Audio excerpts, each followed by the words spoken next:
Bismillahirrahmanirrahim. Assalamualaikum warahmatullahi wabarakatuh. Yang terhormat Bapak Dudung Angkasa SGZM Gizi Arti selaku dosen mata kuliah analisis zat gizi. Dan yang terhormat teman-teman yang saya sayangi. Terima kasih sebelumnya atas kesempatan yang diberikan kepada kami untuk melakukan presentasi. Presentasi kali ini dengan judul Determination of Fat in Olestra, containing savory snack product by capillary gas chromatography.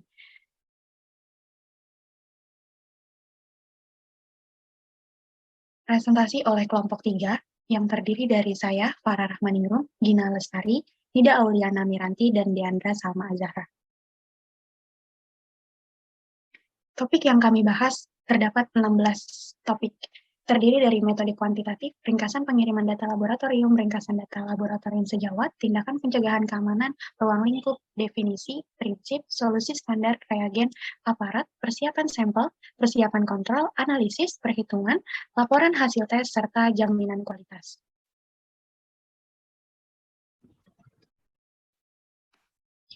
Yang pertama adalah metode kuantitatif.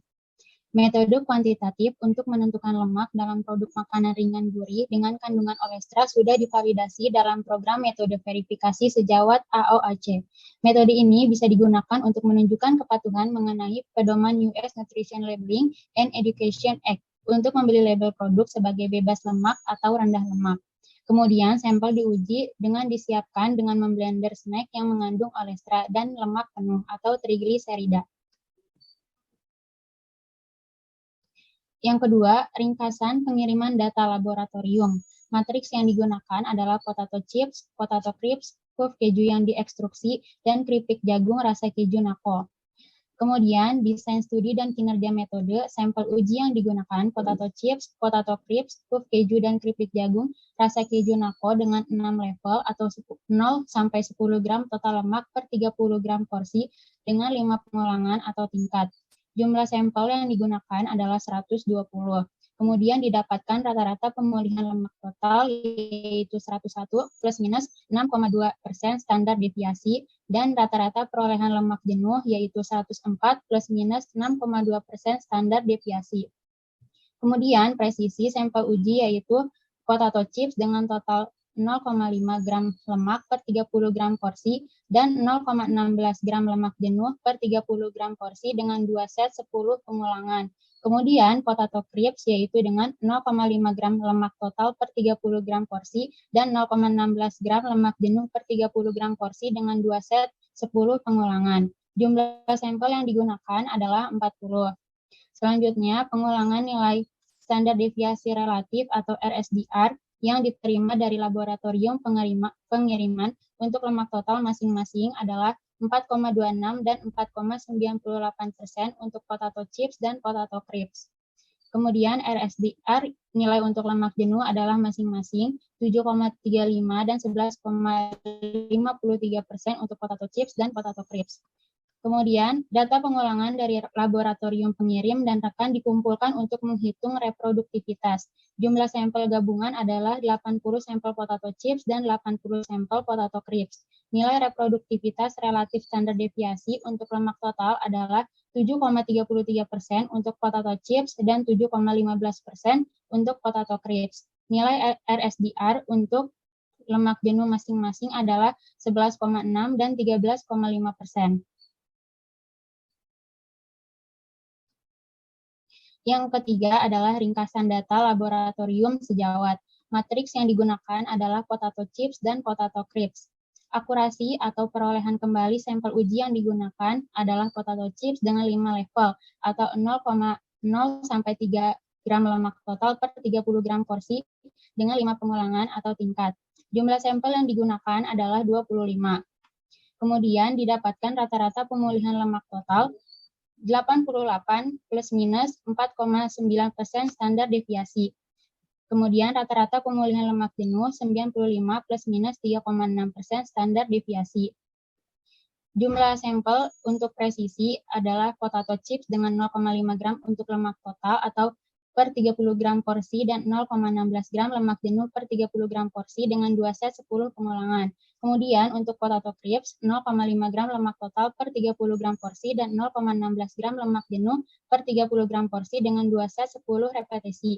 Jumlah sampel yang digunakan adalah 40.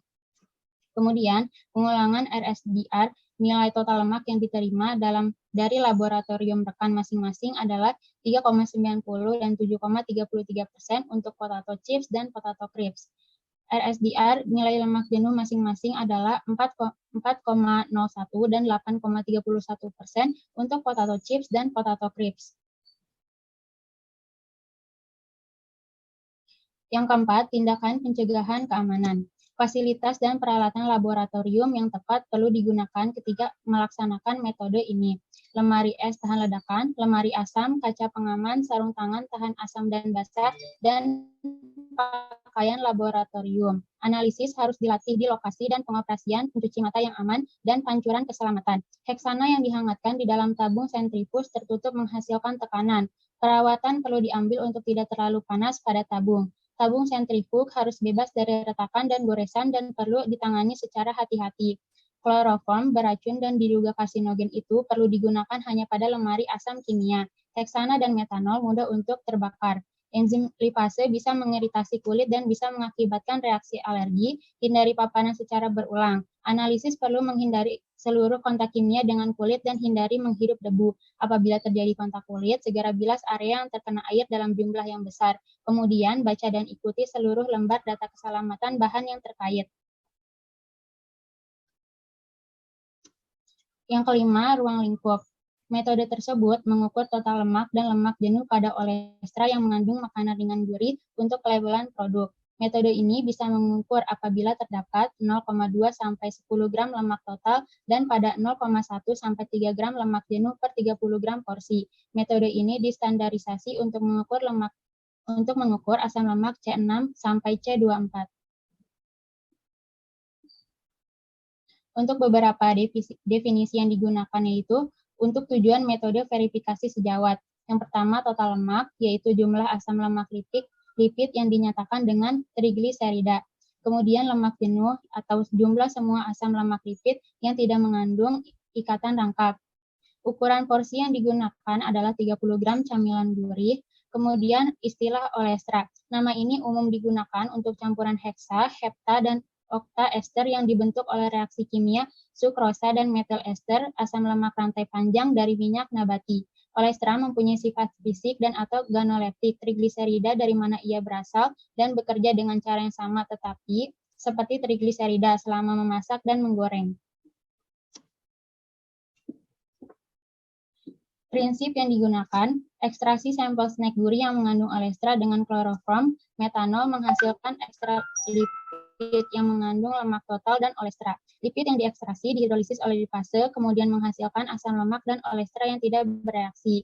Asam lemak yang diendapkan sebagai sabun kalsium, olestra diekstraksi dari sabun yang tidak larut dengan heksana dan kemudian dibuang. Sabun hasil isolasi diubah kembali menjadi asam lemak dengan asam klorida dan diekstraksi dengan heksana. Asam lemak yang diisolasi diubah menjadi metal ester dengan boron trifluoride metanol dan dikuantitasi dengan kromatografi gas kapiler menggunakan standar internal. Solusi standar yang pertama, campuran referensi fatty acid methyl ester dengan campuran 10 mg per mili dari C6:0 sampai C24:0 dalam heksana. Untuk mempersiapkan, gabungkan dalam jumlah berat yang kira-kira sama murni, yaitu lebih dari 99% FEMS dengan konsentrasi yang diketahui. Campuran referensi FEMS yang dibuat secara komersial bisa digunakan, kemudian simpan dan dinginkan. Kemudian, larutan asam lemak, 12,5 mg per mili dibuat dari asam lemak murni, lebih dari 99% dengan konsentrasi yang diketahui. Campuran asam lemak perlu mewakili komposisi asam lemak dan jumlah relatif yang didapatkan dari sampel yang akan dianalisis. Untuk menyiapkan, pindahkan 100 mH campuran asam lemak 0,5 5%, C14:0 sampai 0,5%, C22:0 ke dalam labu takar 10 mili. Kemudian tambahkan 25 mg asam lemak C15:0 atau standar internal. Encerkan hingga volume dengan heksana dan aduk rata. Larutan standar asam lemak stabil sampai 1 minggu jika disimpan dalam lemari es. Larutan standar asam lemak dibuat secara komersial bisa digunakan.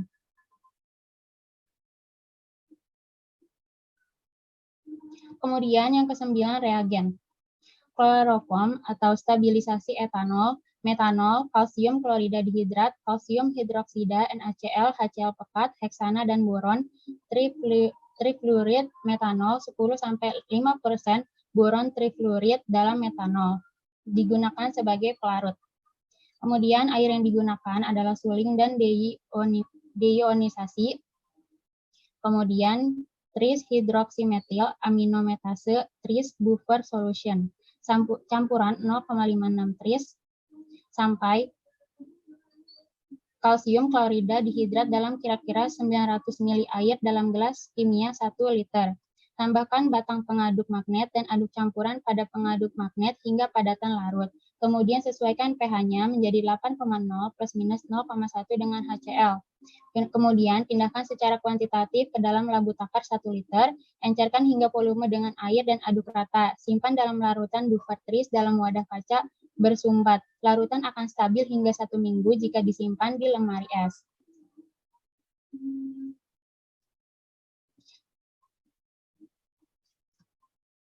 Maaf, belum.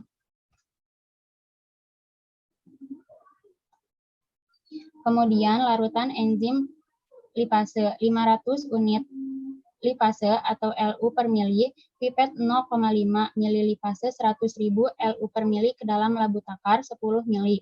Encerkan hingga volume dengan larutan buffer tris dan aduk rata. Larutan enzim lipase stabil sampai 48 jam apabila disimpan dalam wadah kaca tertutup di lemari es. Kemudian, timbang 3,0 plus minus 0,1 kalsium hidroksida ke dalam gelas kimia 50 ml, tambahkan batang pengaduk magnet, tambahkan 30 ml air ke dalam gelas kimia dan aduk suspensi pada pengaduk magnet. Terus aduk suspensi saat mengeluarkan aliquot. Siapkan larutan kalsium hidroksida segar setiap hari.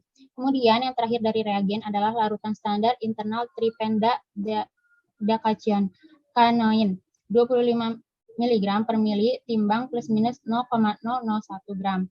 Tripentadecanoin kemurnian lebih dari 99% ke dalam labu ukur volume yang sesuai untuk membuat larutan 25 mg per mili. Encerkan hingga volume dengan larutan heksana dan larutkan sepenuhnya.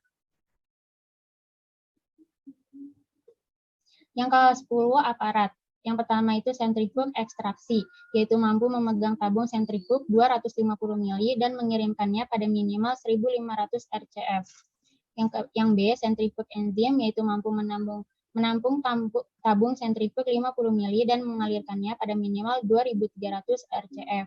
Yang C, tabung sentrifug, yaitu 50 dan 250 mili kaca kerucut dengan penutup.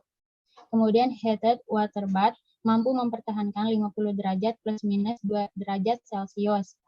Yang ke F, mengocok aksi pergelangan tangan. Dilengkapi dengan klem untuk menahan beberapa tabung sentrifug bertutup kaca 50 mili. Konfigurasikan pengocok untuk mengocok tabung dalam penangas air panas.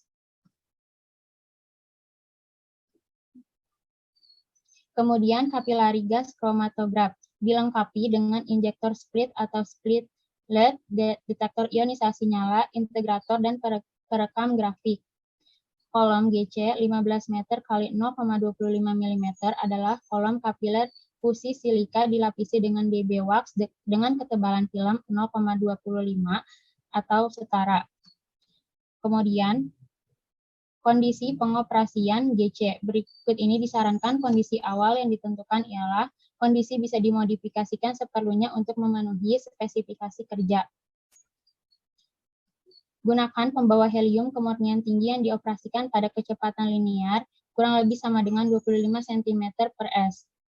Kemudian temperaturnya, injektor 210 derajat Celcius, detektor 230 derajat Celcius hingga 6 derajat Celcius per menit sampai 200 derajat Celcius.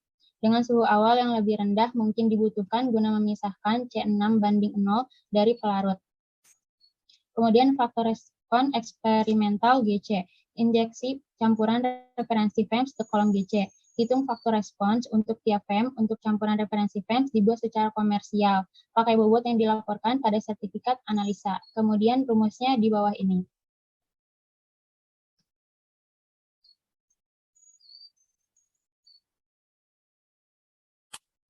Oke, selanjutnya ada uji kesesuaian GC. Injeksi campuran referensi FAME ke tograf kroma gas setiap hari sebelum menyuntikkan setiap sel sampel uji.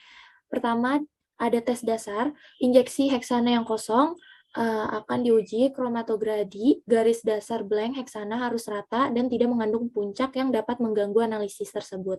Setiap masalah dengan baseline harus diselesaikan ke depan, dilanjutkan dengan analisis.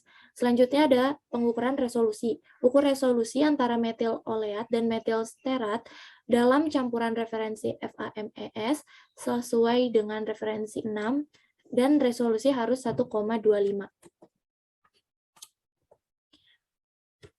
Selanjutnya ada persiapan sampel.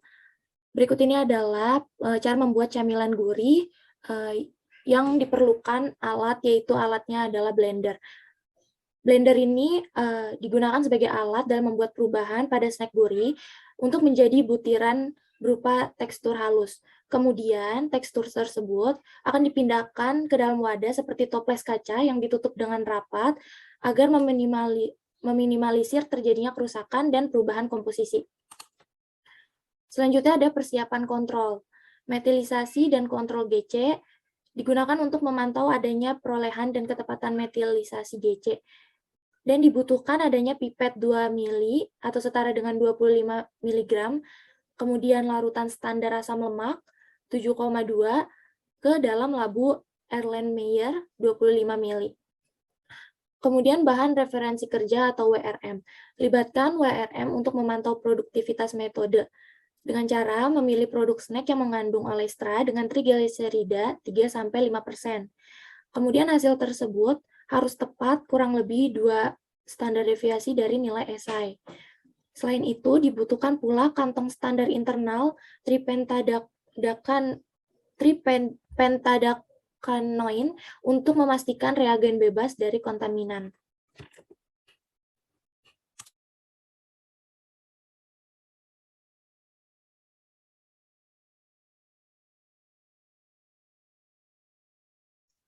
Oke, selanjutnya analisis terbagi menjadi 5.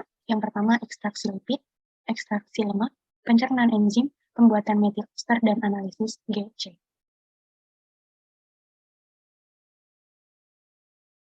Oke, next.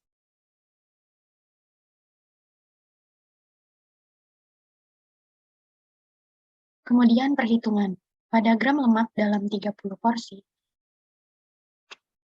dapat dihitung menggunakan rumus berikut, di mana konversi FTG dari FAME individu menjadi trigliserida, dan angka 1,00527 sama dengan faktor konversi dari tripentadekanoin menjadi metil ester. Selanjutnya pada gram lemak jenuh 30 gram per porsi dapat dihitung menggunakan rumus yang ada di bawah. Perhitungan berat total lemak jenuh atau WAST dinyatakan sebagai asam lemak dari puncak FAME jenuh dan area puncak tripentadekanoin, di mana FAME adalah area puncak untuk FAMES jenuh individu, RFSAT FAME merupakan faktor respon untuk FAMS jenuh menjadi asam lemak. Kemudian angka 1,002527 merupakan faktor konversi dari tripentadekanoin menjadi metil ester. Oke, next. Selanjutnya laporan hasil tes. Yang pertama terdiri dari metode tujuan, US Nation Labeling and Education Age atau NLEA.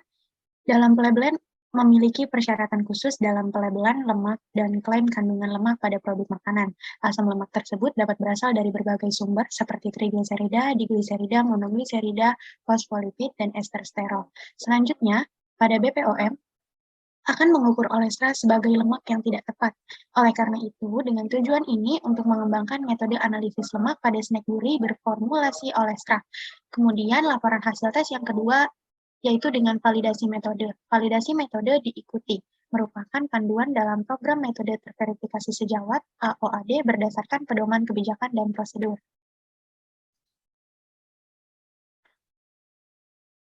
Selanjutnya, jaminan kualitas. Beberapa prosedur QA terdapat pada dua metode. Yang pertama, uji kesesuaian GC dengan suntikan campuran referensi FAMS 10 mg per dl.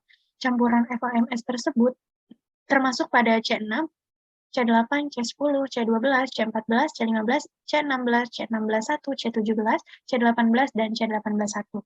Dilakukan untuk mengetahui kesesuaian pada GC. Persiapan kontrol yang terdiri dari metilisasi dan kontrol GC digunakan untuk memantau perolehan dan ketetapan metilisasi dan kuantitasi GC dengan menggunakan pipet 2 ml atau 25 mg, larutan standar asam lemak 7,2 ke dalam labu Erlenmeyer 25 ml. Tabel ke-1 tentang faktor respon T resist RFAME dan faktor konversi. Tabel tersebut dari referensi 3 Banan DKK pada tahun 1986 tentang kimia minyak dan referensi 7 dari Shepard AJ pada tahun 1992 manual lipid metodologi sesuai untuk analisis asam lemak dan kolesterol WMC pembuatan coklat. Di next.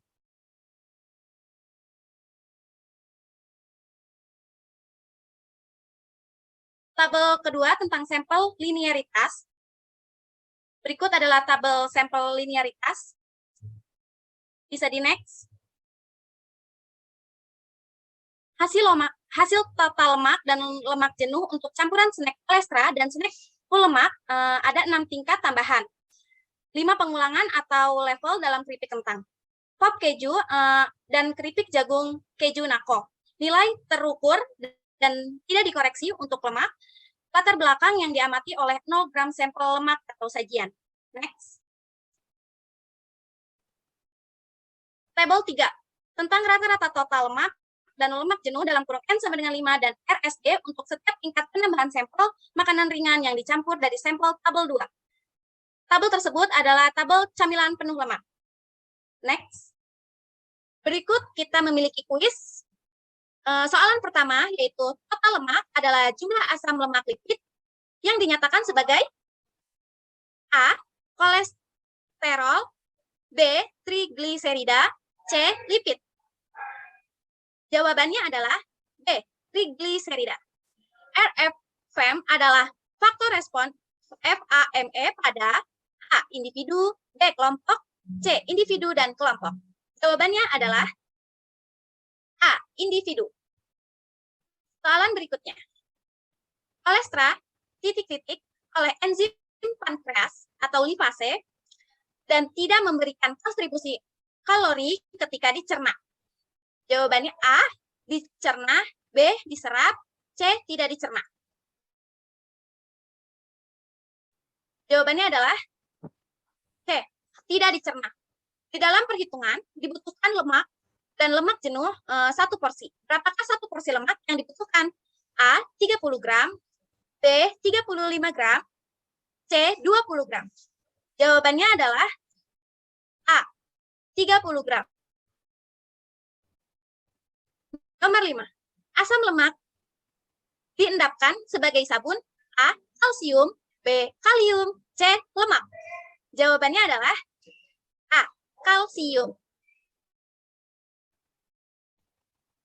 Sekian kuis dari kelompok kami. Oke, baik. Mungkin hanya ini yang dapat kami sampaikan dalam presentasi kali ini. Kurang lebihnya mohon maaf. Wabillahi taufiq wal hidayah. Wassalamualaikum warahmatullahi wabarakatuh.